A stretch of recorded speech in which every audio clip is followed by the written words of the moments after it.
Sí. De 135. Es todo para convencer a Vilouta. No, no me van a convencer porque hasta que no esté la solución, esto ¿sabes qué es? Avanzamos. Claro. Y si sale todo es bien. Es el país del no hacer nada. No, hacemos nada. No, porque Japón, que es un país muy serio. Netflix. Japón, que es un país muy serio, abrió y ahora sabes que tiene que hacer un confinamiento estricto de 9 días porque le crecieron los casos. En Alemania, un periodista que es Vilouten está criticando la apertura de la Bundesliga. ¿Sabés qué le pasó a ese Vilouten? Sí. Dijo, che, qué bueno, vuelve el fútbol. Empezaron a testear y encontraron 10 positivos en los planteles de fútbol. ¿Y ahora qué haces? Pero y sigue para adelante la Bundesliga. Porque testean. Sí. Bueno, pero está bueno el mensaje de Vilouten. Sí, nos apresuramos, si la ansiedad nos gana, nos come, como está pasando. Como el presidente quería abrir la por eso digo, recreativa, por ejemplo. De a poco. Ahora, si exageramos, si nos pasamos de rosca, tenemos que volver atrás, volvemos a ese cuadrito del paso 1. Sí, ¿por qué no hacemos eso? Claro, pero que el que propuso abrir después van a criticar que hay muchos fallecidos. El que propuso abrir es el presidente. No, lo que le dijeron que no fueron 4 gobernadores. Ustedes se están confundiendo.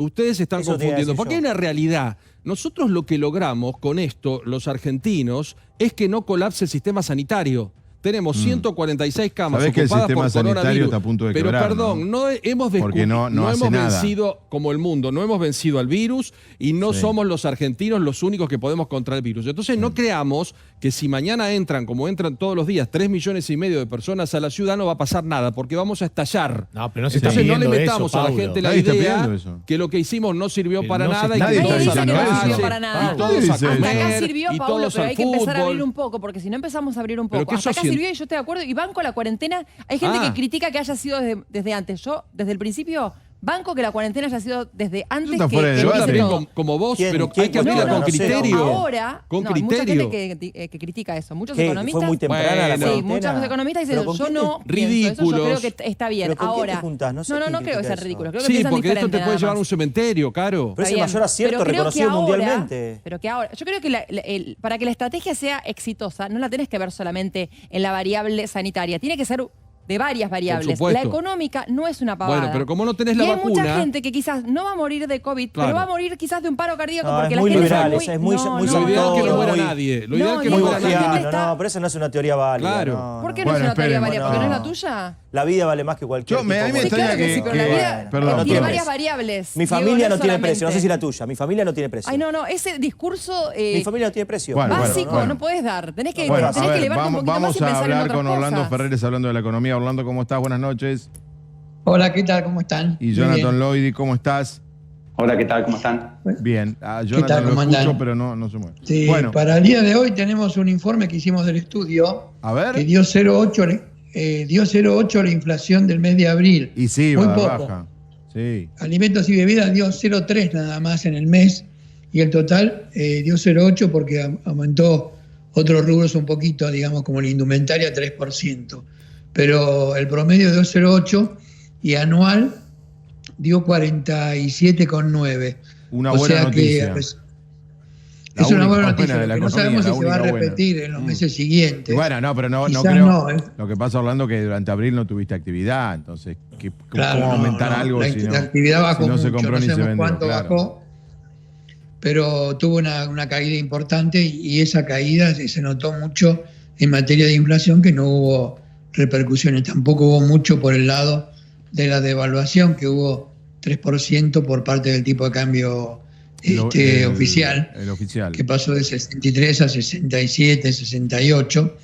O sea que por ese lado yo diría que no se va a repetir mucho los meses que vienen, pero ya por lo menos este mes dio 0,8, que es como un éxito para, no digo de la cuarentena, pero sí de materia económica, que no tuvo tanta inflación. Ahora no sé lo que va a dar el INDEC. Bueno, pero Orlando, con la recesión que tenemos, nos mató la recaudación. Con el país cerrado, lo único que nos falta es tener inflación. Ya sería suicidar, ya abandonamos, tiramos todo, sería el colmo de los colmos. Nos mató la recaudación, nos dio un golpe duro ahí.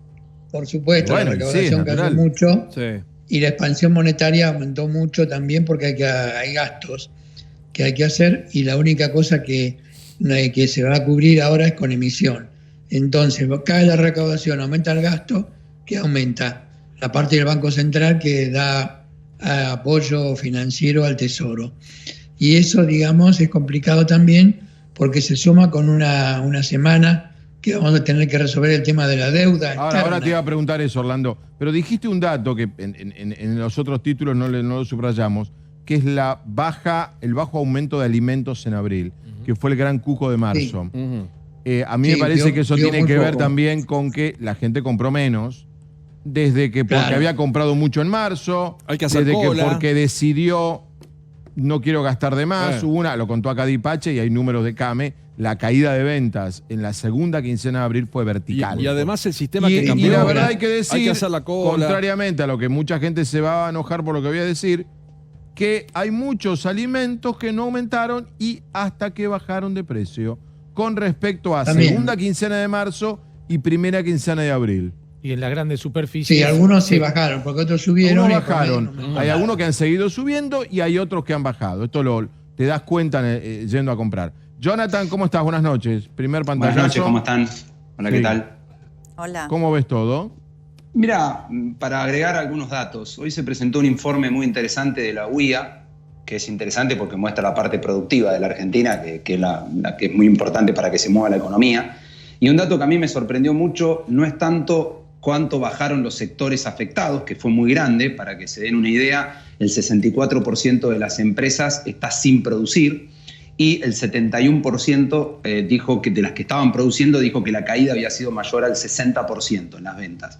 Pero eso, digamos, no me sorprende tanto para lo que es el contexto, pero sí me sorprendió mucho el dato de que los sectores que están dentro de la exención, digamos, que son esenciales, el 35% está sin producir y el 45% dijo que también bajó un 60% de las ventas. ¿Qué está mostrando esto? Bueno, mucho de lo que acaban de decir. ¿Por qué hay baja inflación?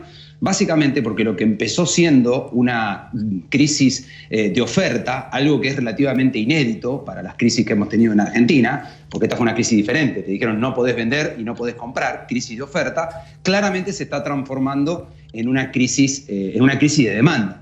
Y eso lo que genera es que la recuperación, por más que se abra la economía, que es otra discusión que se viene dando y que, bueno, ya casi como que vemos que es algo que es inevitable, y de hecho el informe que prepararon, que me pareció muy bueno, y lo vi atentamente, de cómo algunas provincias, y sobre todo en el interior, están siendo muy creativos a la hora de ver alternativas de apertura y están teniendo relativo éxito.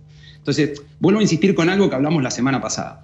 La discusión primero fue salud y bueno, ya se dio esa discusión y ya fueron varios criterios los que han expuesto y estamos también, digamos.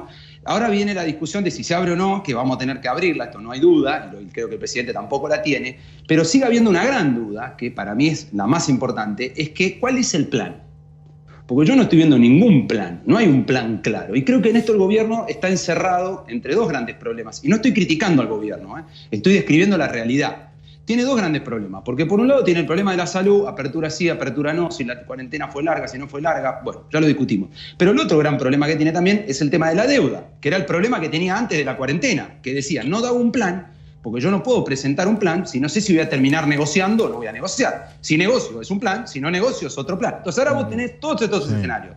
La crisis que heredás por la pandemia, que no te la esperabas y que la verdad que fue un balde de agua fría para la economía argentina. Pero por otro lado también tenés sin resolver lo de la deuda. Y en el medio que está la inexistencia de un plan. ¿Y esto qué genera? Genera incertidumbre. Sí, lo decía el viernes. Espera, porque no quiero irme de la deuda. Orlando, ibas a hablar de la deuda y yo te interrumpí.